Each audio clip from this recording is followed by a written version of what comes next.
고린도후서 13장 5절 말씀 되겠습니다.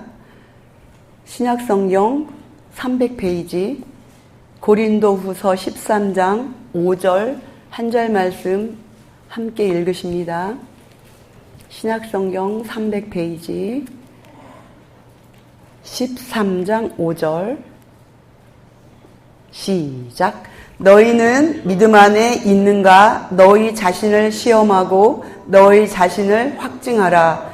예수 그리스도께서 너희 안에 계신 줄을 너희가 스스로 알지 못하느냐? 그렇지 않으면 너희는 버림을 받은 자니라. 아멘. 구원의 확신이라는 제목으로 함께 은혜를 나누겠습니다. 예수님을 믿는 사람들, 구원의 확신이 있고 구원의 기쁨을 가지고 계신 분이라 할지라도 한 번쯤은 내가 받은 이 구원에 대해서 흔들릴 때가 있습니다. 내가 정말 구원 받은 게 맞나? 이게 흔들릴 때가 누구에게나 한 번쯤은 있는 것 같아요. 왜 그렇다면 우리가 받은 이 구원에 대해서 우리 마음이, 우리의 믿음에 흔들림이 오는가? 세 가지로 나눠볼 수가 있는데요.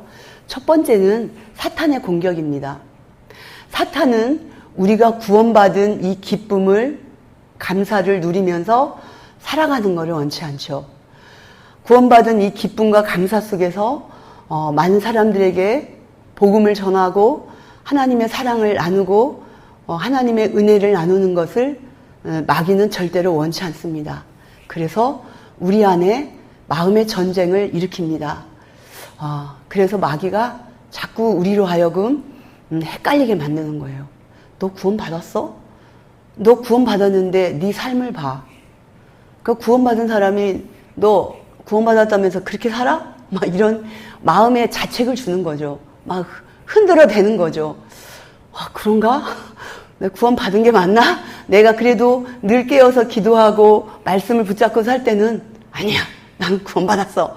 분명해. 확실해. 이러다가 내가 기도하는 생활을 좀 게을리하고 내 마음으로부터 뭔가 내가 하나님께 불순종하는 삶을 산다고 할 때 여지없이 사탄은 우리를 곧대를 놓치지 않고 공격을 해서 우리로 하여금 구원받은 기쁨을 헷갈리게 만듭니다. 놓치게 만듭니다. 그래서 짜증나게 만들고 불평하게 만들고 절망하게 만들고 여러 가지의 안 좋은 감정들을 우리 안에서 이렇게 일어나게끔 그런 일들을 사탄이 해요. 우리 안에 있는 구원의 기쁨과 감격과 감사의 마음들을 다 조각내서 사라지게 합니다. 그리고 어떤 때 우리가 구원받은 거에 대해서 헷갈릴까요? 죄를 지었을 때 그렇습니다. 우리는 다 연약한 존재이기 때문에 죄를 안 지려고 아무리 애쓰지만 우리는 어쩔 수 없이 이 땅 위에 살고 있는 불완전한 존재이기 때문에 죄를 지을 수밖에 없어요. 윤리적으로 도덕적으로 죄를 지을 때도 있지만 윤리적으로 도덕적으로 걸리진 않아도 나의 신앙 양심으로 나의 믿음으로 성경의 기준으로 볼 때 우리가 짓는 죄들이 많이 있습니다. 이럴 때 역시 우리 마음속에 사단이 찾아와요. 너 믿음이 있다면서, 너 구원받았다면서 네 꼬라지를 봐라. 네가 그러면서 구원받은 하나님의 자녀야? 너 그러면서 하나님 앞에 감사하다고 찬양하고 울면서 기도하고 그러잖아. 내 구원받은 거 맞아? 이렇게 우리가 죄를 지었을 때 여지없이 사탄은 우리 안에 들어와서 막 송사를 하는 거죠. 우리가 원치 않는 죄를 지었을 때 우리가 구원받은 거에 대한 이게 흔들림이 이제 있을 때가 있어요. 그래도 우리는 흔들려서는 안 됩니다. 우리는 연약한 존재이기 때문에 죄를 지을 수밖에 없어요. 그러나 우리는 하나님 앞에 바로 회개하지 않습니까? 인격적으로 회개해야 될 줄 믿습니다. 머리로만 된 회개 갖고 안 돼요. 눈물 흘리는 거로서 나의 회개는 끝났어 라고 우리가 생각한다면 이것은 엄청난 착각입니다. 눈물 흘린 것만 갖고도 완전한 회개가 되지 않습니다. 인격적인 회개가 있어야 합니다. 인격적이라는 것은 지정의를 말하고 있죠. 지식적으로. 아, 그래. 내가 이런 죄를 지었어. 죄를 짓지 말아야 되는데 이런 죄를 지으면 안 되지. 하나님은 이런 죄를 짓지 말라고 했는데 이게 머리로 생각해요. 내가 지은 죄에 대해서. 그럼 마음에서도 이걸 읽게 돼요. 아, 하나님이 얼마나 슬퍼하실까. 아, 난 왜 이렇게 연약한 존재이지? 또 죄를 지었네. 성령님이 얼마나 슬퍼하실까. 나 이런 죄를 지어서는 정말 안 되는데 하면서 이 죄에 대해서 내가 가슴을 쳐야 돼요. 다시는 이런 죄를 지으면 안 돼 하고 내 마음에서 정말 하나님 앞에 정말 뉘우치는 그런 마음을 찢는 그런 마음이 있어야 돼요. 정적인 그런 회개가 있어야 돼요. 또 의지적인 회개. 내가 이런 죄를 지었지. 이제는 안 돼. 이런 죄를 지어서는 절대 안 돼 하고 그것을 행동으로 끊어내는 그런 돌이킴까지 지정의적인 인격적인 회개가 이루어질 때 그때서 비로소 하나님께 우리는 진정한 회개를 한 것입니다. 그래서 우리가 머리로 먼저 이건 잘못된 거야. 죄를 지은 거야. 인정하고 가슴으로 치고 가슴을 찢고 진정을 하나님 앞에 돌아서고 행동으로 의지적으로 결단을 내려서 죄로부터 멀어져야 되는 것입니다. 이게 엄청 중요해요. 오늘날에 많은 그리스도인들이 머리까지만 회개하고 눈물까지만 회개하고 여기에서 끝나기 때문에 회개했다라고 이제 생각을 하는 거죠. 안 됩니다. 지정의적인 인격적인 돌이킴, 하나님 앞에 온전한 회개가 있을 때 그때서 비로소 우리가 하나님께로부터 죄사함을 얻은 것을 우리가 믿어야 될 줄 믿습니다. 우리가 죄를 안 지려고 부단히 애를 쓰지요. 이제 거룩한 삶을 계속 살라고 하고 성결한 삶을 살아야 된다. 성화된 삶을 살아야 된다.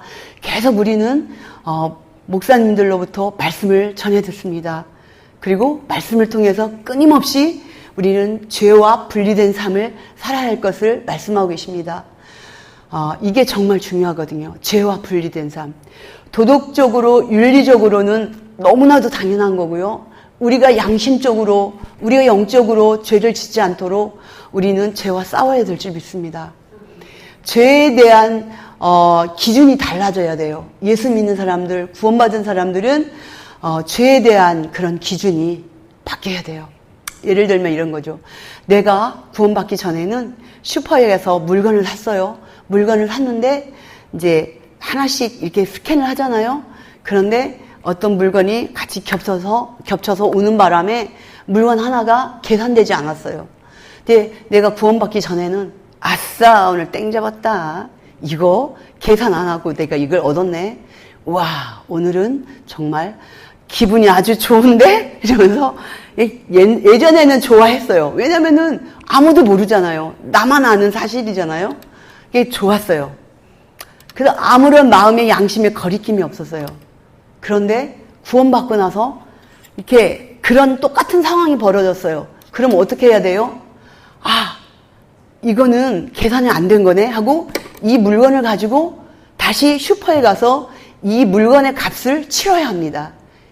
이게 굉장히 작은 일 같지만 이게 굉장히 큰 일이에요. 이렇게 작은 일에서부터 내 양심에 거리끼지 않고 내가 아무도 모르는 것 같지만 위에 계신 하나님이 보고 계시고 내 안에 계신 성령님이 보고 계십니다.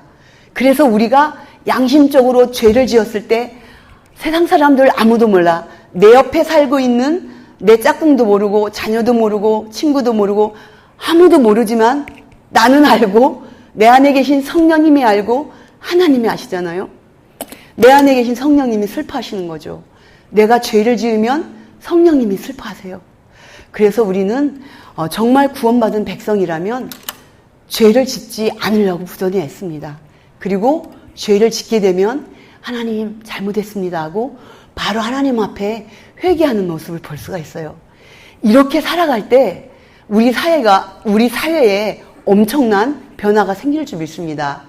제가 지금 그 작은 것을 예로 들었지만 그 외에 많은 것들이 우리가 죄를 지을 수밖에 없는 환경들이 굉장히 많습니다.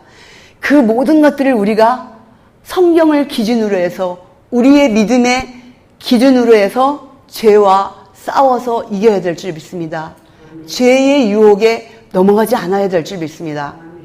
우리나라에는 간음죄가 특히 우리나라는 성적인 범죄가 안 좋은 것도 1등이지만 성적인 범죄도 역시 1등인 것 같아요. 우리가 악한 우리가 너무나도 죄인인 우리가 듣기에도 정말 듣기에 너무나도 기절할 만큼 그러한 처참하고 비참하고 어떻게 표현할 수 없을 정도로야 그런 악한 죄들이 엄청나게 많이 일어나고 있습니다. 우리가 예수를 믿는 사람들이 그곳에 포함되지 않아야 될 줄 믿습니다. 그런데 안타까운 사실은 예수님을 믿고 있다라고 스스로도 얘기하고 자타가 공인하고 있는 상황에도 불구하고 여전히 그런 범죄 가운데 살고 있는 이들이 많다는 사실이에요. 우리는 이 땅에서만 삶이 아니잖아요. 우리의 목적지는 천국입니다. 천국에 갈 우리인데 어떻게 살아야겠어요?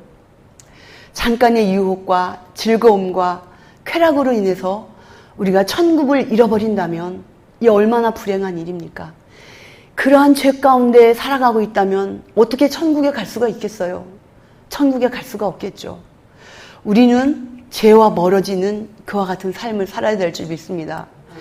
극악무도한 죄 가운데 우리가 살아가지 않는다 할지라도 하나님은 우리 마음으로 음욕을 품었으면 이미 그와 같은 간음을 했다라고 말씀하고 계십니다. 죄의 씨앗조차도 우리 가운데서 머물지 않도록 우리는 하나님 앞에 기도해야 될 줄 믿습니다. 그래서 성결한 삶, 정결한 삶을 살아가야 될 줄 믿습니다. 또 한 가지 구원에 대한 확신이 흔들릴 때가 있어요. 기쁨입니다. 우리가 처음에 구원을 받았을 때 너무 기쁘잖아요. 근데 이 기쁨이 365일 늘 기쁘지 않습니다. 어떤 때는 기뻤다가 어떤 때는 화나는 일을 만나면 내 마음에 화가 생기고 또 슬픈 소식을 듣게 되면 내 마음에 슬픔이 오기도 하고 절망적인 일을 만나게 되면 절망을 하게도 됩니다. 구원받은 이 기쁨이 내가 구원받은 기준이 돼서는 안 되는 것입니다. 내가 구원받은 이 기준 무엇이 되어야 할까요? 하나님의 말씀이 돼야 되죠. 주관적인 이 기쁨이 내가 구원받은 기쁨이 되어서 기쁠 때는 내가 구원받은 것 같은데 기쁨이 사라질 때는 내가 구원받지 않은 것 같다라고 생각을 해서는 안 되는 거죠. 객관적인 하나님의 말씀이 나의 구원받은 그런 기준이 되고 밑받침이 돼야 될 줄 믿습니다. 그래서 우리가 말씀을 많이 읽고 말씀을 묵상해야 될 이유가 바로 여기에 있습니다.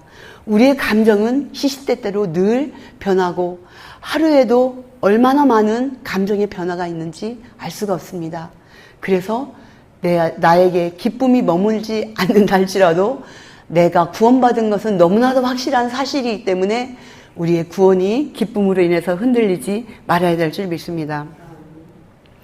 제가 믿음을 지키기 위해서 얼마나 힘든 삶을 살았나. 그 카타콤을 여러분도 잘 알고 계시죠. 믿는 사람들을 너무나도 박해했기 때문에 그것을 피해서 숨어서 카타콤이라는 지하 굴을 파고 그분들은 일평생을 오직 믿음을 지키기 위해서 살았습니다. 이분들의 평균 신장이 1m 20이라고 해요. 제가 1m 73이니까 한 어른 키가 한 이 정도 될 것 같아요. 엄청난 작은 키죠. 저학년 초등학생 그 정도의 키가 평균 키였고, 그리고 평균 나이는 30세였다고 합니다. 평균 나이가 30세였고, 그리고 이분들이 거의 90%가 그 문둥병에 걸려서 이렇게 살았다고 해요. 햇볕이 없기 때문에 늘 습하잖아요. 그래서 문둥병은 전염이 잘 되기 때문에 거의 90%가 그런 삶을 살면서 오직 누구만 믿었나요? 오직 예수님만 믿으면서 하나님의 나라를 꿈꾸면서 이제 그 믿음을 지켜간 거예요. 사실 우리는 살아가면서 상대적 빈곤을 많이 느끼면서 하나님 앞에 감사하지 못하고 투덜대죠. 하나님 이것도 없고 저것도 없고 없는 게 너무 많아요. 우리는 근데 지구상에서 우리나라는 엄청 잘 살고 있어요. 냉장고도 집에 가면 김치 냉장고 1, 2, 3 막 어디에 베란다에 막 있고 거실에 있고 양문 냉장고 있고 방방마다 에어컨 있고 선풍기 있고 버튼 하나만 누르면 따뜻한 물이 콸콸콸 흘러내리고 불도 하나만 누르면은 식사를 요리할 수 있는 모든 것들이 다 준비되어 있고 여러분들의 삶은 정말 최상의 삶입니다. 얼마나 많은 것들을 하나님이 우리에게 주신지 몰라요. 근데 우리는 그럼에도 불구하고 그런 것들은 너무 당연한 거고 하나님 저 좀 잘 살게 해주세요. 좀 더 넓은 곳에서 살 수 없나요? 제 통장에 잔고가 좀 더 많으면 안 되나요? 왜 이렇게 저는 가난하게 삽니까? 왜 이렇게 병들어서 삽니까? 우리는 이렇게 감사하지 못하고 이렇게 우리의 믿음의 삶을 산다고 하지만 우린 너무나도 하나님 보시기에 부족한 삶을 살아가고 있는 것 같아요. 믿음을 지키고 또 이 믿음을 통해서 천국에 가잖아요. 우리가 가난한 것은 아무런 이유가 되지 않아요. 병든 것도 이유가 되지 않아요. 우리의 믿음을 지키고 나가는 거에서 이런 것들이 장애물이 될 수 없습니다. 우리는 이런 것들을 훌쩍 넘어야 될 줄 믿습니다. 우리의 삶을 바라볼 때 너무나도 감사한 일들이 너무나도 많죠. 그래서 카타쿰 여러분들 내 삶이 힘들다라고 생각했을 때 제가 이야기한 이 3가지를 기억하시면서 이렇게 살면서 믿음을 지킨 분들도 계신데 나의 삶은 정말 천국이구나. 하나님이 허락하신 은혜가 얼마나 큰가를 기억하면서 오늘 하루도 주님의 기쁨 가운데 감사 가운데 승리하는 삶이 되시기를 축복합니다. 기도하시겠습니다. 하나님 감사합니다. 우리에게 구원을 주셨고 천국을 주셨음을 너무나도 감사합니다. 가장 큰 축복을 받은 자들이 바로 우리들입니다. 이 구원의 기쁨을 하나님 잠시라도 잊지 않게 하시고 늘 감사의 마음으로 하나님 나라 바라보며 천국 생각하며 우리가 모든 어려움과 힘든 일들을 잘 극복하며 견디며 나갈 수 있도록 은총을 베풀어 주옵소서. 믿음으로 승리하는 삶을 살아갈 수 있도록 우리를 인도하여 주옵소서. 하나님 이 나라와 이 민족을 불쌍히 보시고 긍휼히 여겨주셔서 정말 복음이 가정마다 전해지게 하여 주옵소서. 복음이 전해지고 있지만 우리들의 마음이 너무나도 강하고 딱딱하여서 마음까지 전달되지 않습니다. 먼저 믿는 우리들이 말씀 가운데 바로 설 수 있도록 은혜를 베풀어 주시고 하나님 복음의 땅이 되고 하나님 복음의 나라가 되어서 하나님 섬기기에 정말 최상의 나라가 될 수 있도록 은혜를 베풀어 주옵소서. 메시지 교회를 세우셨사오니 이곳을 통하여 많은 영혼들이 구원받게 하시고 하나님 많은 영혼들이 하나님을 만나는 기쁨의 장소가 되게 하여 주옵소서. 모든 권사님들, 집사님들, 장로님들 늘 깨어 기도하게 하시고 하나님 앞에 간절한 마음으로 은혜를 사모하고 말씀을 사모하는 그런 삶을 살아가게 하여 주옵소서. 세우신 담임 목사님 위에 하나님 늘 함께 해주시고 성령의 충만함과 능력을 허락하여 주옵시고 맡겨진 양무리를 천국으로 인도하실 때 하나님의 크신 은혜로 함께하여 주옵소서. 이 시간도 믿음으로 부르짖는 주의 자녀들의 기도 가운데 응답하여 주시고 이 시간도 하나님께서 함께하여 주옵소서. 감사드리며 예수님의 이름으로 기도합니다. 아멘. 가지고 오신 기도 제목을 놓고 주님 한번 크게 외치시고 기도하십니다. 주여! 하나님 감사합니다. 하나님 오늘 또 저희들에게 믿음에 대한 말씀을 주셨습니다. 우리를 구원하여 주신 하나님 감사합니다. 우리의 구원이